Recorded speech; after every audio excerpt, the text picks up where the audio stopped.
Hello everyone, welcome back to my channel that is Biology Achievers. My name is missing. I hope कि आप सब लोग बहुत अच्छे होंगे, अच्छे से एग्ज़ाम की प्रिपरेशन चल रही होगी। चाहे हम बोर्ड एग्ज़ाम्स की बात करें या फिर नीट एग्ज़ाम की बात करें, कोई भी एग्ज़ाम हो उसकी अच्छे से प्रिपरेशन चल रही होगी। आज का जो टॉपिक है उसमें हम न्यू चैप्टर स्टार्ट करेंगे, ह्यूमन फिजियोलॉजी का चैप्टर नंबर 19, जिसको हम excretory products and there elimination के नाम से जानते हैं।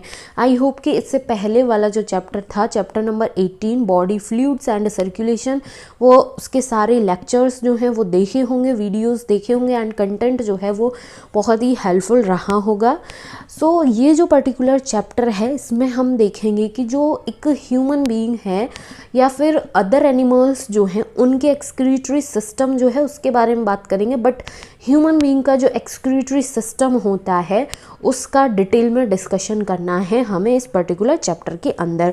तो जो ह्यूमन बीइंग्स होते हैं उनकी बॉडी में जो भी हम कोई भी चीज़ खाते हैं पीते हैं तो बहुत सारे ऐसे सब्सटेंस, ऐसे मॉलिक्यूल्स, ऐसे आयंस होते हैं जो कि उनका एक्सक्रीट होना मीन्स रिमूव होना बॉडी से बहुत ही ज़्यादा ज़रूरी होता है।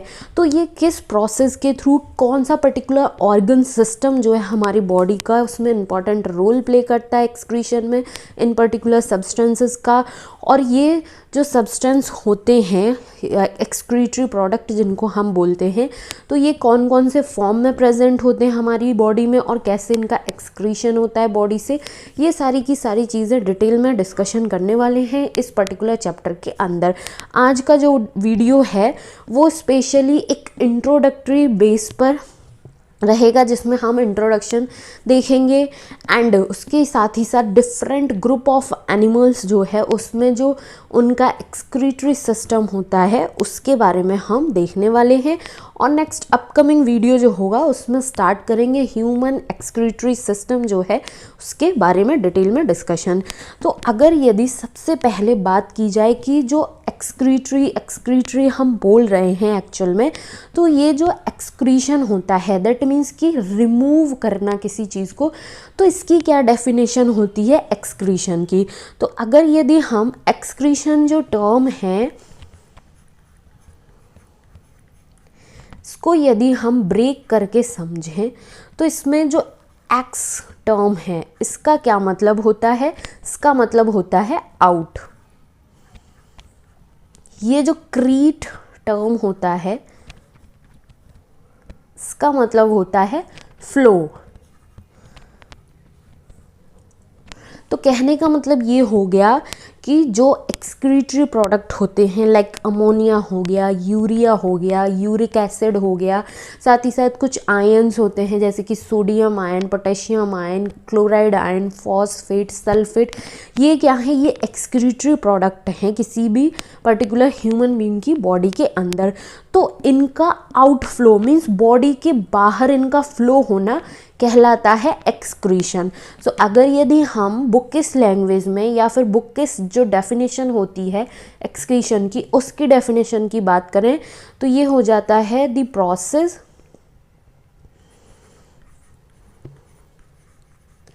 ऑफ रिमूवल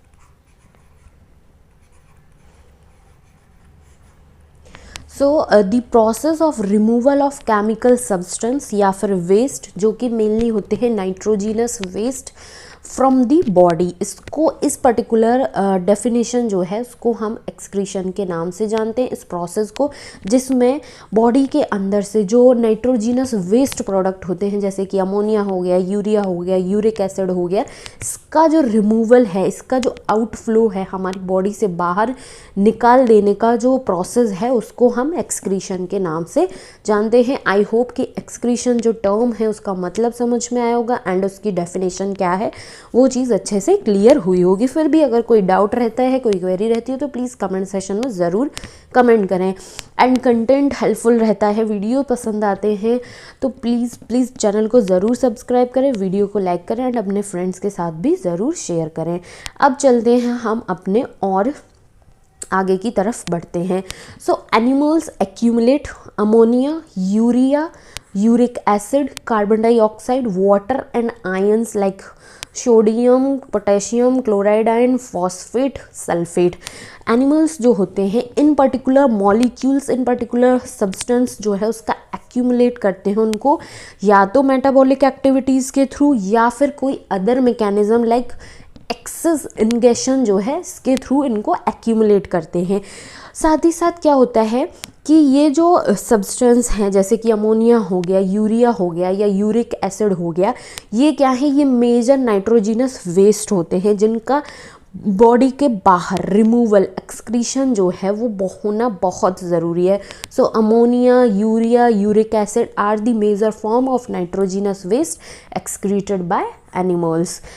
इनमें जो ये जो नाइट्रोजिनस वेस्ट हैं जैसे कि अमोनिया हो गया, यूरिया हो गया, यूरिक एसिड हो गया, तो जो अमोनिया होता है वो सबसे ज़्यादा टॉक्सिक होता है और अमोनिया के रिमूवल के लिए बहुत अच्छा खासा अमाउंट में वाटर जो है उसकी रिक्वायरमेंट होती है। और अगर यदि लीस्ट टॉक्सिक की बात की जाए तो यूरिक एसिड जो है इन तीनों में लीस्ट टॉक्सिक होता है जिसके रिमूवल के लिए बहुत ही कम वाटर की नीड होती है। तो अगर यदि टॉक्सिसिटी के ऑर्डर की बात करें तो अमोनिया जो है वो सबसे ज़्यादा टॉक्सिक होता है, उसके बाद होता है यूरिया एंड लीस्ट टॉक्सिक होता है यूरिक एसिड। सो ये सीक्वेंस होता है इनकी टॉक्सिसिटी का कि अमोनिया सबसे ज़्यादा टॉक्सिक है, उससे थोड़ा सा कम होता है यूरिया एंड सबसे कम जो है नाइट्रोजिनस वेस्ट की अगर बात की जा रही है तो उसमें यूरिक एसिड आ जाता है। So ammonia is the most toxic form and require large amount of water for its elimination. Ammonia के रिमूवल के लिए, इसके एलिमिनेशन के लिए अच्छा खासा अमाउंट में वाटर जो है उसकी नीड होती है, जबकि यूरिक एसिड जो होता है वो क्या होता है, ये लीस्ट टॉक्सिक होता है और इसके रिमूवल के लिए, इसके एलिमिनेशन के लिए थोड़ा सा जो है वाटर लॉस होता है, बहुत अच्छा खासा वाटर जो है उसका लॉस नहीं होता है। अब क्या होता है कि जो अमोनिया के एलिमिनेशन या फिर इसका एक्सक्रीशन या फिर इसके रिमूवल का जो प्रोसेस होता है उसको हम अमोनोटेलिज्म के नाम से जानते हैं, जैसा कि यहाँ पर हम देख सकते हैं। The process of excreting ammonia is ammonotelism. So may be question जो है उसमें पूछा भी जा सकता है कि अमोनिया के एक्सक्रीशन का, रिमूवल का, एलिमिनेशन का जो प्रोसेस होता है उसको हम किस नाम से जानते हैं, तो वो होता है हमारा अमोनोटेलिज्म। इसको बहुत अच्छे से ध्यान में रखना है। इसी के साथ साथ अगर यदि मैं यहाँ पर फिर से थोड़ी सी एक और एडिशनल इन्फॉर्मेशन की बात करूँ तो जैसे कि एक्सक्रीशन की डेफिनेशन तो हमने समझ ली, अगर यदि हमसे ये पूछा जाए या फिर जनरल बेसिस पर भी कोई भी पूछ सकता है कि जो एक्सक्रीटरी ऑर्गन्स होते हैं वो कौन कौन से होते हैं।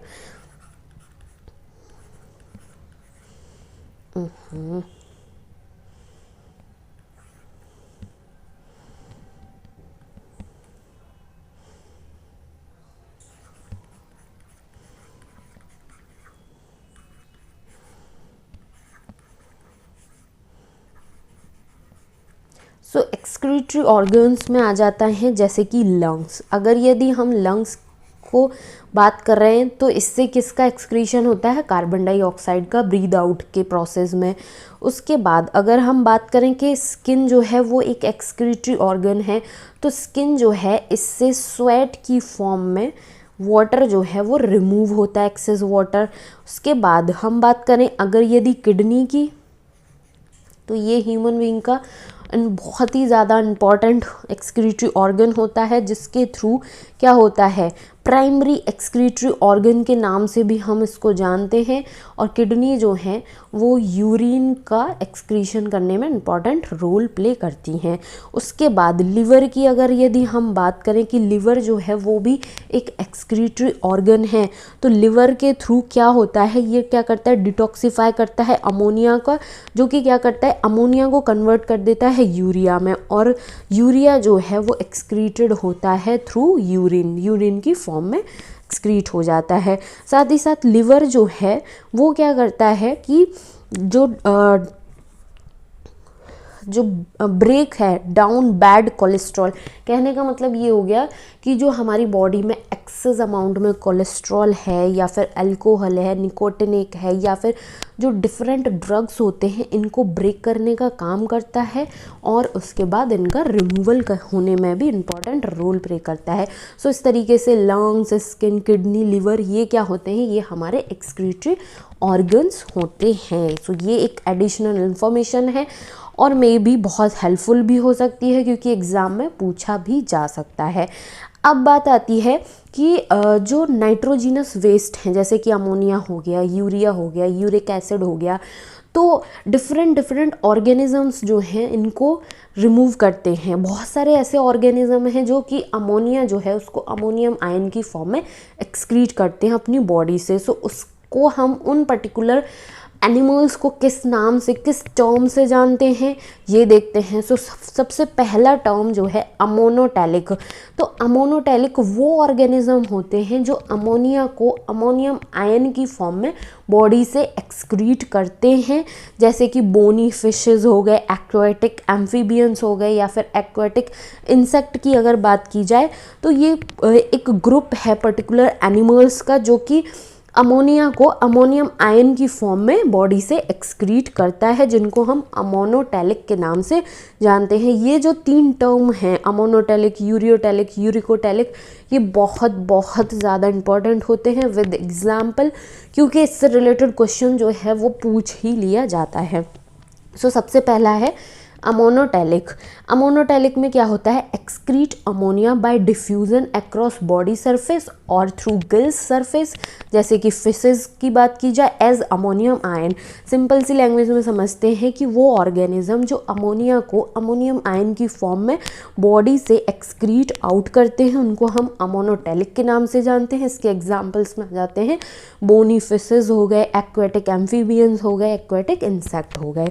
अब सेकेंड टाइप के जो एनिमल्स हैं वो क्या होते हैं, यूरियोटैलिक। सो ऐसे ऑर्गेनिज्म जो नाइट्रोजिनस वेस्ट, जिसमें यूरिया जो है आ जाता है सेकंड नंबर पे, तो यूरिया को बॉडी से एक्सक्रीट आउट करते हैं, उनको हम यूरियोटैलिक के नाम से जानते हैं।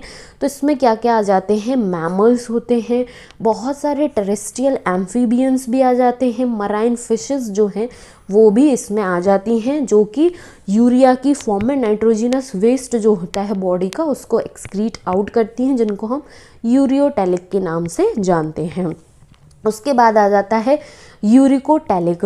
सो यूरिकोटैलिक कहने का मतलब ये हो गया कि ऐसे ऑर्गेनिज्म जो नाइट्रोजिनस वेस्ट जो है उसको यूरिक एसिड की फॉर्म में बॉडी से एक्सक्रीट आउट, रिमूव करते हैं, उस पर्टिकुलर टाइप के ऑर्गेनिज्म एनिमल्स को हम यूरिकोटैलिक के नाम से जानते हैं, जिसमें आ जाते हैं रेप्टाइल्स हो गए, बर्ड्स हो गए, लैंड स्नेल हो गया, इंसेक्ट हो गया।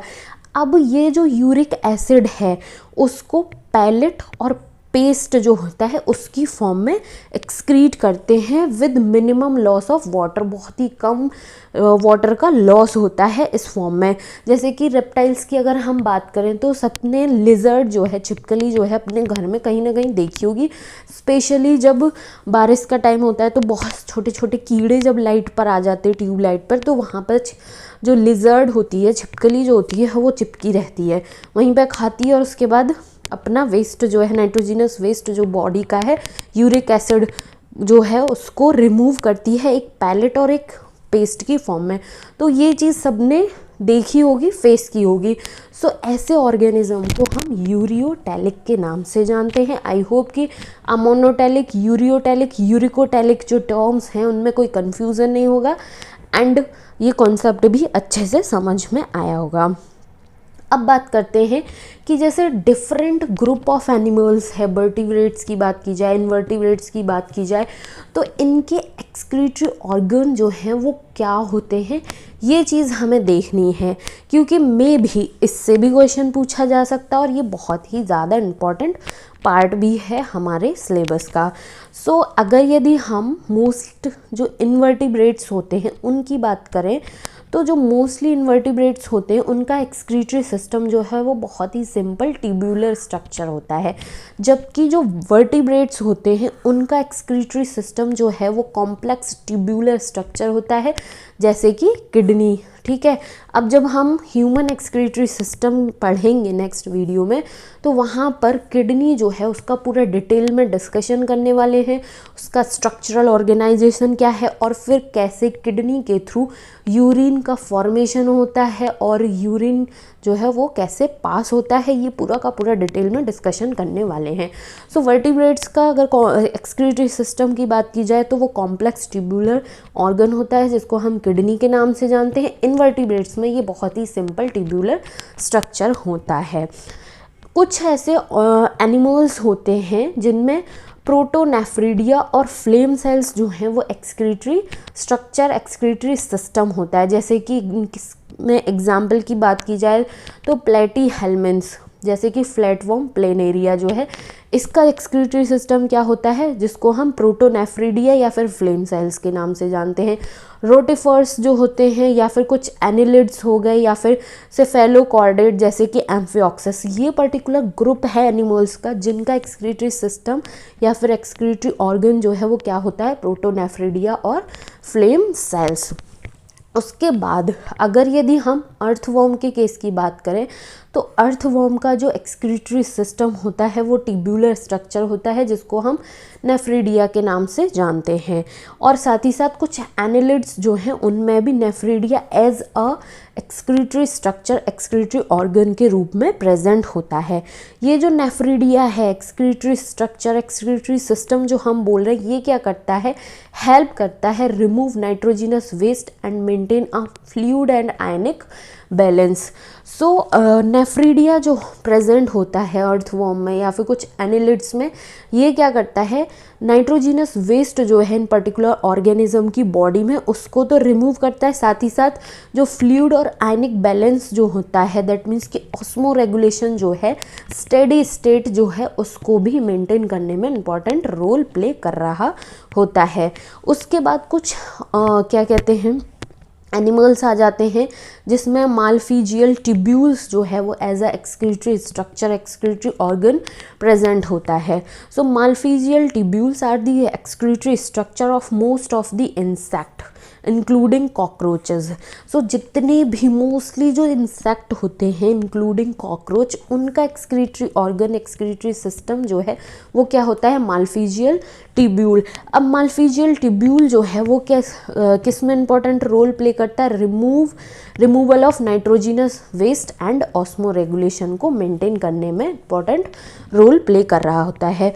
उसके बाद जैसे कि क्रस्टेशियन लाइक प्रॉन्स जो हैं, इनकी अगर बात की जाए तो इनका एक्सक्रीटरी सिस्टम, एक्सक्रीटरी ऑर्गन जो है वो क्या होता है, एंटीनल ग्लैंड और ग्रीन ग्लैंड जो होती हैं वो as a excretory system, excretory organ important role play करती हैं इन पर्टिकुलर ऑर्गेनिजम्स के अंदर। सो इस तरीके से डिफरेंट ग्रुप ऑफ एनिमल्स जो हैं उनका क्या एक्सक्रीटरी स्ट्रक्चर है, क्या एक्सक्रीटरी ऑर्गन प्रेजेंट है, वो चीज़ भी हमने देख ली।